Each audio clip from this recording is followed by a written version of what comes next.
Narinig ng magnitude 4.4 na lindol ang Pugo, La Union kaninang 10:30 ng umaga. May lalim nitong 23 kilometers. Naramdaman ang intensity 4 sa Pugo at Tubao, La Union, gayon din sa Baguio City. Intensity 3 naman sa Itogon, Benguet, Villasi sa Pangasinan at San Fernando, La Union. Isa nga ang Baguio City na matinding nakaramdam ng pagyanig ng lindol.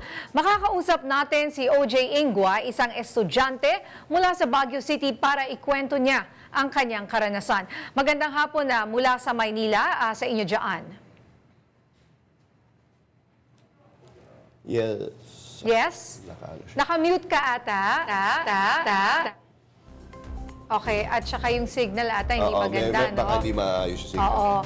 Balikan na lang natin kasi kanina nga nakaramdam ng 4.4 na lindol ang La Union na naramdaman dyan sa Baguio At City. nakita ko may mga video nagbabaan pa rin na building. Of course, dahil syempre alam nila yung nangyari sa Visayas. So syempre, nandun din yung trauma ng mga tiga-North. Alright. Naririnig mo na ako? Naririnig ko na po kayo. Okay. Audible na po ba ako? O sige, okay na. Alright, nasaan ka kanina nga lumindol? Nung eksaktong 10:25 po kasi, natapos po yung class ko, yung first class ko for that day. And syempre po, meron po kasi akong class by 10:30. So by 10:28, umakyat na po kami doon sa kabilang building, which is the College of Social Sciences. So pag-akyat po namin doon, saktong pag-upo namin, mga siguro a minute or two pass, tsaka po biglang umuga yung buong building. Tapos, nung una nga po, hindi po kami agad nakapag-react kasi ang lakas po niya. And syempre po kasi currently UP Baguio is in its midterms week and lahat ng mga estudyante ay busy sa long exam. So, sobrang nagulat po talaga kami kanina nung ang lakas po nung pag-uga nung mismong building. So, ang naging problem nga po namin, hindi po kami sure kung ano pong gagawin namin. Karamihan po sa amin, napatayo na lang po nung nag-last siguro ng mga 5 to 10 seconds yung earthquake. Okay. And buti naman po yung campus namin, and nakapag-react naman po sila agad, and nakapag-ring ng bell which signals us to get out of the building and evacuate outside our campus. Anong floor ka uli, OJ? Second floor po siya. Second floor. Nung, oo. Meron bang mga nakitang cracks after or may mga gumuhubang istruktura? Sa campus po namin, wala naman po, thankfully, kasi it lasted only a couple of seconds. Pero, ayun nga po, pinag-uusapan nga po namin ng mga kaklase ko po kanina, mga kaibigan ko, na siguro po if the earthquake lasted for more than a couple of seconds, baka nga po meron ng mga casualties, unfortunately, and baka nga meron na pong mga sira sa mga buildings, ganun. And OJ, di ba, usually naman nagkakaroon tayo ng mga earthquake drill, di ba, may mga duck cover and hold. And kanina, nung nangyari ba yan, is nagawa ba ng ninyo habang nangyayari yung pagyanig? Ayun nga po, unfortunately, hindi po.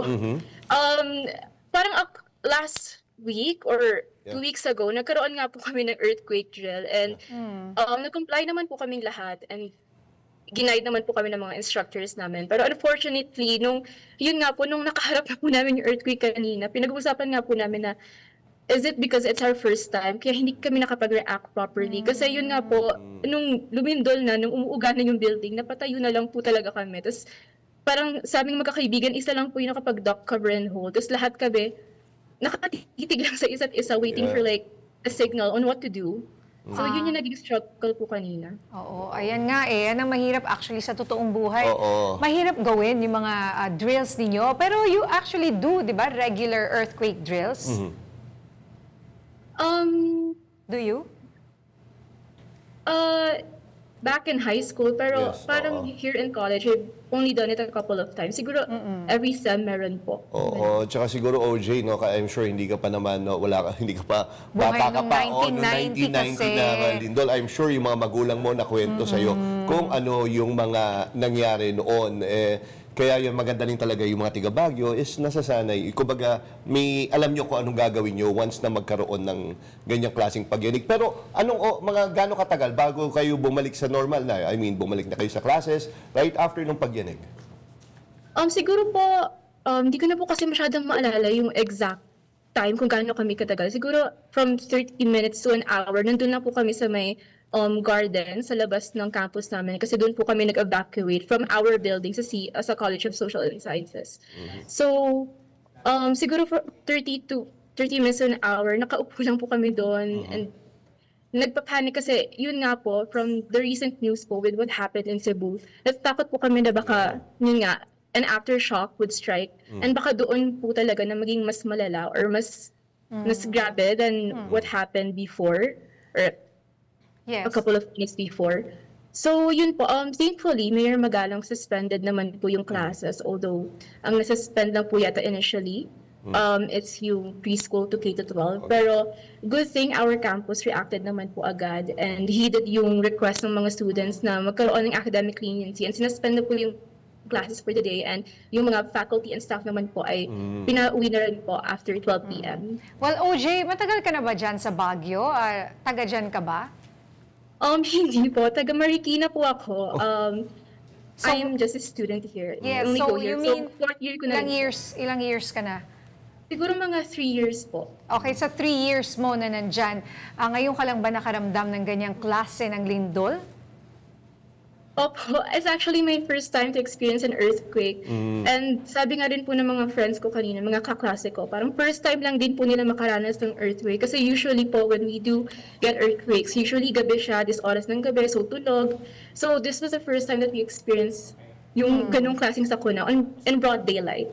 Alright, so OJ, ingat kayo dyan, ano? Huwag ka raw mag-alala kasi kanina kausap namin si Director Bacolcol. Pag aftershocks daw, hindi raw mas malakas kung ano man yung naramdaman mo. Tsaka kapag anything less than 6 daw, ay wala raw destruction na Tsaka, mangyayari. kung di ako nagkamali, partner, nung weekend yata, parang napakahina naman yung intensity 1 yata sa may Ilocos. So talaga may mga paglindol din talaga na hindi tayo nararamdaman. Actually, kasi tayo talaga ay earthquake prone, talagang regular daw yung mga ganito ay na-highlight ngayon dahil sa nangyari sa Cebu. Pero mabuti na lang para prepared tayo and next time, mas meron tayong presence of mind kapag nangyari ito. Ingat kayo dyan, OJ, ha? Thank you po. Ingat din po kayo. Ingat po tayong lahat. Salamat.